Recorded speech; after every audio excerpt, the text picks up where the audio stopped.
I know a lot of people have been waiting for my take on the P2S, and I've had this sat here for a few months now before getting to the review, making it and putting the video out. That was a deliberate choice, which will make sense, and for those of you who've been eagerly awaiting my opinion, thanks for your patience, and here it is up front. The P2S is a boring printer. Yeah. But I do say that in the context of Bambu's current lineup. It's not the biggest or the most feature-rich like the various H or H series printers, nor is it more budget-conscious like the bed-slinging A series machines. It sits right in the middle. That isn't really a weakness, if anything, that's this machine's strength. It's clear to see where this fits within the lineup of machines on the market today, and a lot of the time, that simplicity makes choosing this printer much easier than most.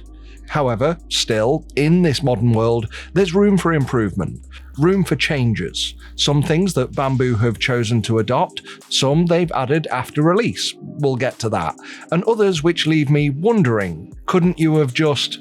But some of those elements they could add may be a clear indication of what Bambu has coming next with the inevitable X series successor, which they all but confirmed was in development when I chatted with John at Form Next. Anyway, let's take an excited look at a perfectly average printer. Oh, and this time I've done a ton of material tests beyond just PLA too. Hi, I'm Ross, and this is Fohammer Videos. Okay, unboxing. Unless you've been living under a rock, you'll know that Bambu have often been the trendsetters, the pace car if you will, showing all the other brands out there how to appeal to the average consumer.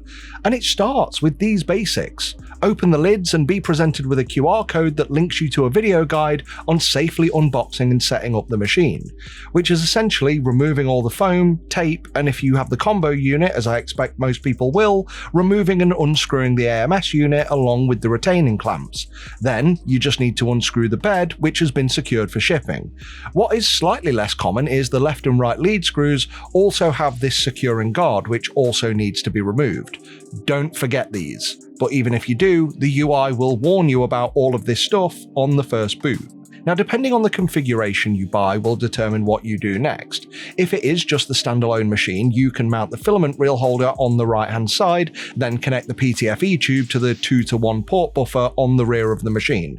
Now, I'm not sure what the point of this buffer is beyond allowing you to manually load filament and connect up an AMS at the same time, or multiple AMS units. I'll talk more about AMS stuff later, but the point of this is if you have an AMS, surely you just load everything into the AMS, and then the manual loading reel holder becomes redundant. Seriously, if you can think of why, with an AMS, you'd still use the external spool holder, and it's not TPU because that needs to be mounted its own way, then let me know in the comments. I genuinely don't understand the point of this buffer in lieu of the 4-to-1 couplers that you can get from Bambu dirt cheap. The one thing I did notice with this filament mount is when mounted, the placement does leave the PTFE tube rubbing against the edge of the reel, and I'm quite confident that over time that's going to cause some wear. Now, while we're looking at the outside, yeah, this is a pretty dull looking machine, evocative of the old P1 units, but it's just a dark grey chassis. It's not ugly, it's just not wow either. I think this once again evokes that feeling of just average. It's fine. Yay. Now, I normally go back to front when talking about ports and externals, but we need to talk about the back in more detail in this review, so this time I'll start at the front. We've got the screen that I forgot to say earlier you do need to manually install, and this sticks out forward from the body, and it can be rotated up to your preferred viewing angle. It can't, however, be tilted down, which I think would have been ideal for farms where these are rack mounted on higher shelves. Slight missed opportunity there, along with an Ethernet port, but I keep saying this, I like Ethernet ports, does anyone care? Again, I think it'd be good for farms, but Wi-Fi is good. Anyway, moving on. There's a glass door and a removable glass lid. The door doesn't open fully out of the way, much beyond 90 degrees, maybe 120, 130 at a push. The USB port, like the H2 machines, has replaced the SD card on the older models and is now on top behind the screen. I'd recommend a low profile drive in here just to avoid damaging the port. And this drive is needed if you want to send multiple files to the machine at once, rather than just the one in progress that the unit itself will store. And you will also need a drive in here if you want to record time lapses too. Assuming you want to use that function, it won't record a time lapse to its internal memory. Underneath, we've got soft rubber vibration dampening feet, but what I need to draw your attention to are the vent holes within the grab handles on either side of the machine, though we only need to pay attention to the one on the right for what's coming up. On the rear of the machine, we've got access to the aforementioned buffer that I'll say again, I just don't see the point in, aside from the fact that there are two 6-pin ports in here, one for the AMS, and an earlier version of this review would have said, I don't know what the other port is for. These are normally just on the back of the machine. And unlike the H2 or A1 machines, there's no 4-pin port in here for things like the Cyber Kit, an add-on that allows you to do things like connect up a normal camera for more cinematic time lapses. Now you also have access to the belt tensioners, there's a waste chute on the back too, and next to that are exhaust holes for cooling the internal electronics. Finally, the power socket is on the back at the bottom corner with a rocker switch. Now, depending on when you buy or bought your P2S, this next part might be different. So for anyone new, here's some previous context, and I expect going forward anybody buying a P2S after this review will get the new version. So, when the P2S first launched, Thomas from Made with Layers did a really solid teardown showing how the airflow system actually works. And thanks to him tearing down the machine, the rest of us don't have to. The short version is the P2S has a really good cooling system with a potential caveat. When printing cooler materials like PLA or PETG, the auxiliary fan on the right pulls in fresh air from those vent holes under the grab handles and it blows it directly at the part. That keeps the chamber cool without needing to remove the lid, like we had to on the older machines, and that keeps the sound down a bit. This is still quite a mechanically loud machine, but yeah, keeping it closed dampens it a bit. Anyway, in that mode, the air isn't passing through the built-in carbon filter. It just escapes through the gaps in the machine, like the waste chute or that rear vent next to it. Now, when you use hotter materials like ABS, ASA, polycarbonate, nylon, etc., internal flaps within this system will actually close, and that switches from sucking air in to recirculating air through the carbon filter. That keeps the heat inside the chamber and gives the air multiple passes through the filter, which is exactly what we want. So yeah, there's a valid point in here. In cool mode, the filtration isn't really doing anything. Now personally, I didn't think this was much of a massive issue. It's only in cool mode when printing PLA and PETG, and they're generally considered lower risk materials. But I just want to caveat by saying, I'm saying what everyone else is saying about these materials. I genuinely don't know how safe they are or aren't. But a lot of people online say these ones are lower risk. But anyway, when using the P2 to print these materials, and yeah, it might vent outside the machine, realistically that's not much different to running an open air bed slinger. And I did like Thomas's fix of just drilling a hole in the back and attaching a filter that way, but when printing materials that are believed to be more hazardous, I'm scratching my head here, but I think the multiple passes over Bambu's carbon block as it recirculates is better than one pass over the carbon block and thrown into your environment. That's something I've mentioned before with resin printers and their external filters, such as Elegoo's Mars Mate. But whether you agree or think this is a problem or not doesn't really matter, because Bambu responded to it anyway. And this is where things get interesting, so shout out to Rad Dad's Print Lab who showed off the following. Bambu have released an external exhaust fan kit along with an updated rear panel. Now this now lets you actively vent air out of the machine, and it's integrated into the firmware, so it seems you can choose between internal recirculation or external exhaust. Now personally, I'd like to see a hybrid option, recirculate during the print and then exhaust what's left over at the end. But the exact implementation of how they put this together isn't really the point. The important part is they did something about it, where most brands would ignore this completely and release a fixed version of the printer 6 months after this one, calling it the P2S-C and pretending this is the new all-singing, all-dancing machine, whilst pretty much abandoning the old one. So yeah, props to Bambu for not doing that. They just updated the product. And that's a big part of why these feel like finished machines rather than ongoing experiments that they just hope will sell. Right then, that's everything external with a bit on the internal, so let's continue inside. First up is the toolhead. Now I'm actually surprised to see this didn't just match the H2S, which had some handy elements like the spinning dial to show extruder movement, which is handy for diagnosing clogs. And I mention clogs specifically because I did have one in this machine. It's not common on Bambu, and I'll call out that this was probably my fault for trying to use silk PLA that's been sat out for over a year, and I didn't even try to heat it up before using it. But because of this, I did have to strip down the toolhead a bit to get into the gear and remove the string which had clogged it up. Now it's not hard, but considering this can happen, as I've said with other brands, I'll say it here, I do wish companies would put more consideration into extruder gear access.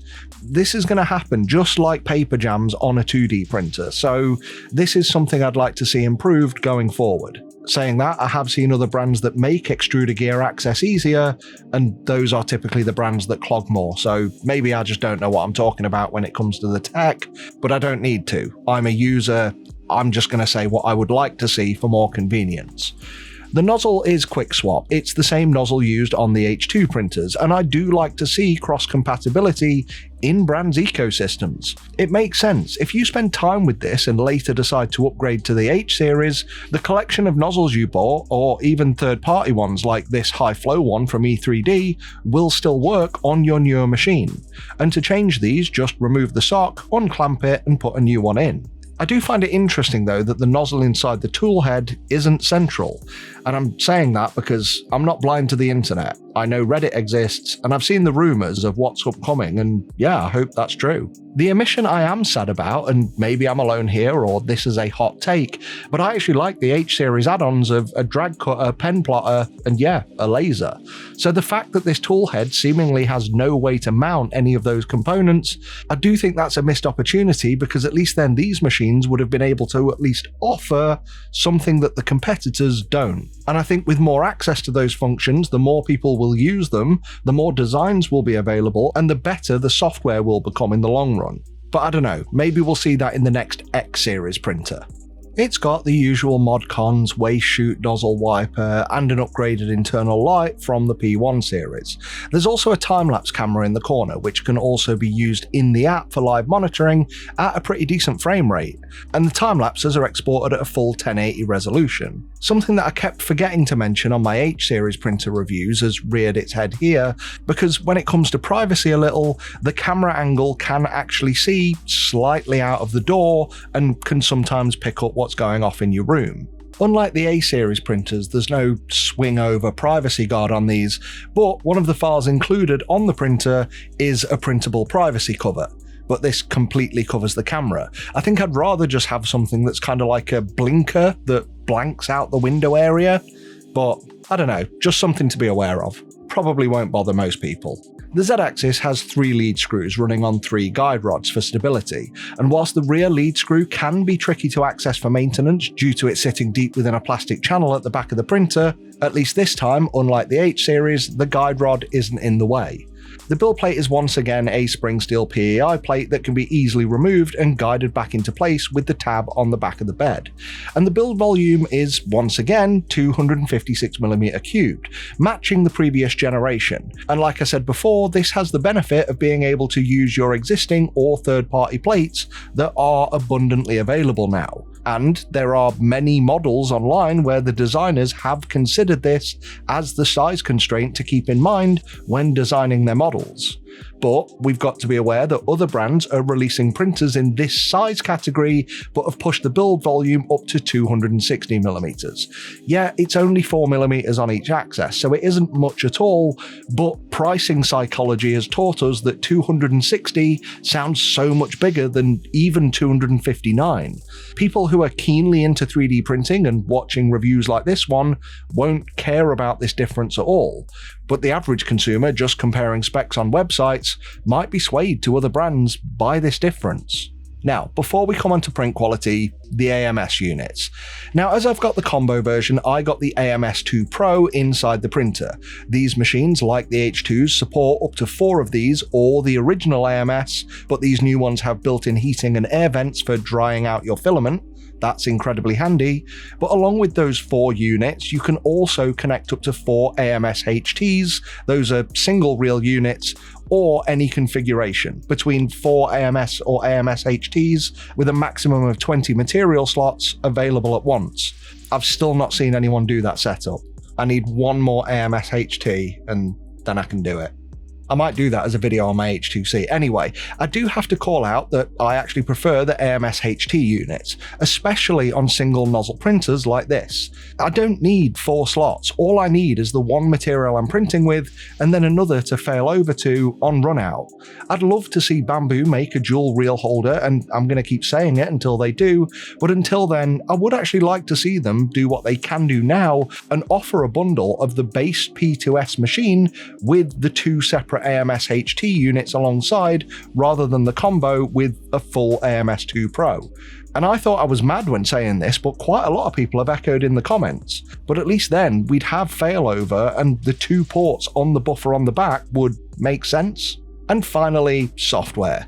The UI is pretty much a carbon copy of the H2 machine. And I've said before, it says enough that so many other brands are trying to copy this. Now, on the original P1, that had a monochrome display. You didn't really use it because everything would be done remotely in the slicer or on the phone app. But if you've got any of the AMS units with features like heating or setting material types and colors, there's so much here on this UI that the machine offers over that old one. The slicer is Bambu's own. Again, this puts the focus on usability.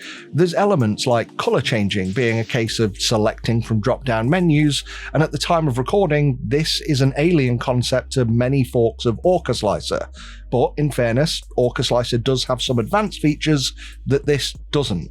Thankfully, these printers exist in Orca Slicer, but you do need an extra app to send the files from this through to the printer, unless you just do it via USB.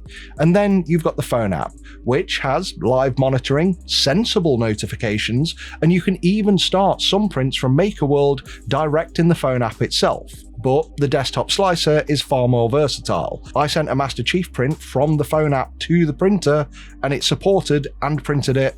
It was fine, apart from the fact I pulled one of the arms off when removing the supports in a rush. And now, print quality. I tested a lot on this machine because I actually wanted to see what materials it was capable of printing, something that a lot of people say I should do more of. But as always, I started with PLA. The initial Benchy was fine. I can't be excited about a Benchy at this point. I don't think that this really is a valid test anymore, but it's the baseline that everyone uses. The first layer test was also solid, everything was smooth, and I then printed a little travel pouch from a Snaplock storage box. And a great feature I found of MakerWorld now is that with some designs like this, you can even customize them directly on the website. And I also printed a multicolor test, this baby dragon, this time in olive green and gold, and yeah, the print's solid. But as I've said many times, even though the AMS allows for multicolor prints, this took 19 hours and wasted a ton of material. All of this here is what came out of the back of the machine during my prints, and I would typically print a waste chute for these machines. There are plenty on MakerWorld, I just forgot. But actually, you know what? Of all the files that come on this machine, I think I'd love to see Bambu provide a printable one as standard, especially now other brands do. Okay, so different materials. PETG, which is typically a bit stringier than PLA, came out absolutely fine using the generic profiles. All of this stuff is using their standard profiles. And I have to say, ABS was excellent. Now, as we get onto these higher temp materials, your results may vary. Ideally, you should prepare these materials in the AMS by heating it, and your environment temperature and humidity can be a factor. For a relative reference, I'm in a typical room. My office, where my printers are, is usually between 21 and 3 degrees Celsius, with around 30% ambient humidity, which is pretty standard for the UK. Now, the P2S does a pretty decent job in this environment of getting the chamber up to about 50 degrees Celsius using nothing more than radiant heat from the bed. But if you're in a colder environment, your results might be worse. ASA performed about as well as ABS, solid overhangs, clear bridging, no stringing, and pretty decent top surface quality for this material. I also tried some clear polycarbonate, and this was my first time ever printing with this stuff, and beyond the warping from the bed, this one actually printed half okay on most of the other parts of this test. And I also tried nylon for the first time using PAHT-CF, and this was an absolute no-go. This curled from the plate so much that it actually resulted in pulling the faceplate off the tool head, which of course was detected and then the print stopped. However, I then tried this material on my other Bambu machine, which has an active chamber heater, and that had the same curling issue. Then I remembered these materials really need a brim, and once I enabled that on the P2S as well, the nylon actually printed pretty great. I also retried polycarbonate on this, but this still had some issues detaching from the plate in the corners. And obviously I printed a bigger print for this review as a showcase, and despite the printer being capable of all those materials, I just went back to basic PLA and printed this prop Grey Fox helmet by 3DWB from MakerWorld. I'm also in the middle of printing another one of these weapon props by Instagram user MeNatures, that's ME_Natures, who's also known as the Eternal Forge. You've seen me print a ton of this guy's stuff, but that's for a future video. I just wanted to show it off here because he sent it to me early, his campaign's up soon, and before I get out the video for the printer which I'm using to print this on. So yeah, check him out. These are cool, link in the description. Oh, and yes, I look like this due to my midlife crisis. I couldn't afford a red sports car, so tried to dye my hair, looked like an idiot. So in summary, the P2S is a solid machine. But that's it. There's nothing here that's going to blow your mind. It's not bigger, it's not packed with experimental new high-tech features, it's not particularly exciting. It's just really good at what it's supposed to be. And that matters far more than people give it credit for. Because when you look at it in context, this is effectively outperforming what used to be considered the best printer on the market for some people, and that was the X1 Carbon, for less money. That's where it starts to get impressive.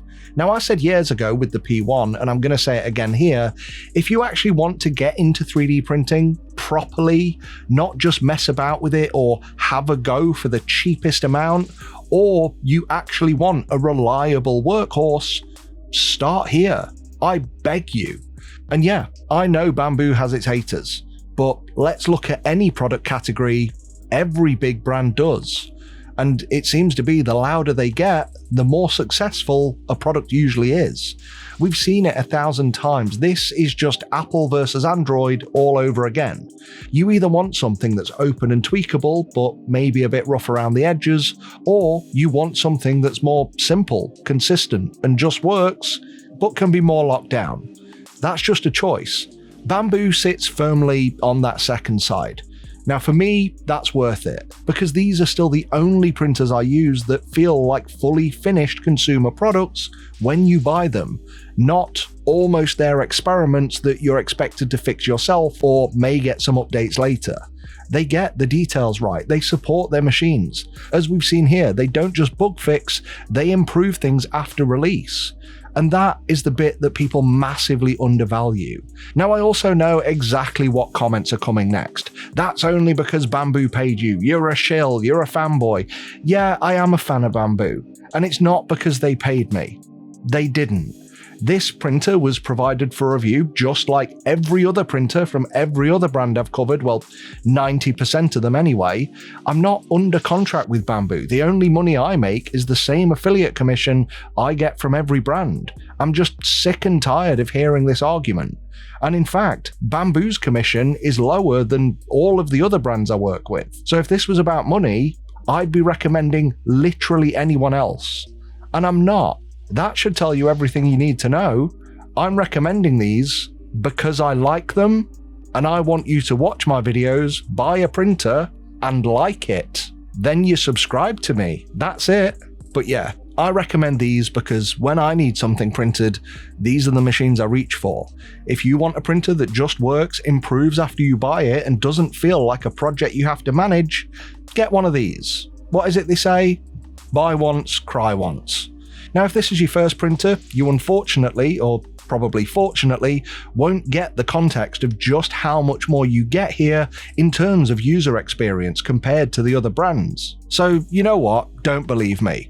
I'm just going to invite anyone with a Bambu experience, good or bad, to share it in the comments. Feel free to go and read them, and then you'll understand exactly why people keep going back to these machines. I want to say thanks for watching, with a huge thanks going to our members who are on screen now. Please consider joining them. You get early access, exclusive videos, your name in the credits, and Discord roles. Thank you as always for watching. If you do decide to buy one, I have got affiliate links down in the description below. That's how I can afford to keep this channel running. As I'm recording this right now, I am literally 20 minutes away from running off to Adepticon, which is irrelevant because that'll be done by the time you see this video, but I hope some of you came and said hi. Until next time, I'm like you.